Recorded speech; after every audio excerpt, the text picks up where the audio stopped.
Good morning. Matthew chapter 5, we have been looking at verses 17, 18, 19, and today we look at 20. We've seen how Jesus came to not do away with the law, but to fulfill it. We saw how the law endures and it is durative, and we saw that Jesus' preaching is not going to be focused on just sort of the legalism of checking boxes. That ends up being minimalism, but rather he wants to get at the heart of it, what sits under it, to really what the true intention of the law is. Now verse 20, for I tell you, unless your righteousness exceeds that of the scribes and Pharisees, you'll never enter the kingdom of heaven.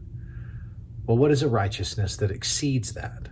Well, it's a righteousness that doesn't get caught in checking boxes. It's a righteousness that doesn't get caught in tithing your mint and your cumin and every little spice. It's a righteousness that doesn't get caught in don't murder, but who presses to the heart, that says, I don't want to be the kind of person that gets angry. It's not a righteousness that says, oh, okay, box checked, I didn't commit adultery. No, it presses to the heart and says, I don't want to be the kind of person that is lustful. It's not someone who just merely says, okay, well, I didn't exact an eye for an eye, maybe, or a tooth for a tooth here, or I can get back as good as I get. No. It's a kind of righteousness that says, wait a minute, if I'm cursed, I'm going to bless in response. I'm not going to give a cursing back.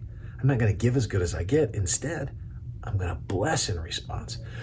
It's not looking just to check boxes.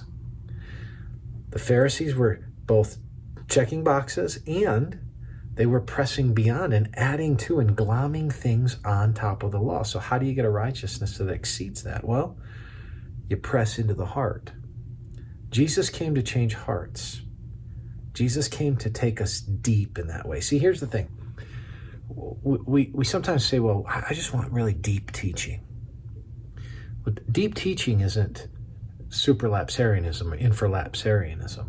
It's not the Ordo Salutis, and it's not the perichoretic aspects of intra-Trinitarian mystery and all these kinds of things. That's wonderful theology and it's lots of fun. But here's what deep teaching is.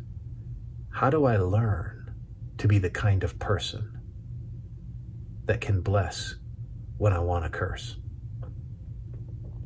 How do I learn to be the kind of person who doesn't become really angry?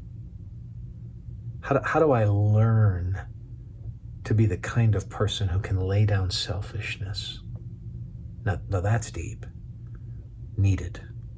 That's a righteousness that surpasses the righteousness of the Pharisees. The whole Sermon on the Mount is a picture of what life in God's kingdom looks like, which is a life that surpasses the righteousness of the scribes and Pharisees. That's what we're going to be delving into as we move forward in this great sermon. Take care.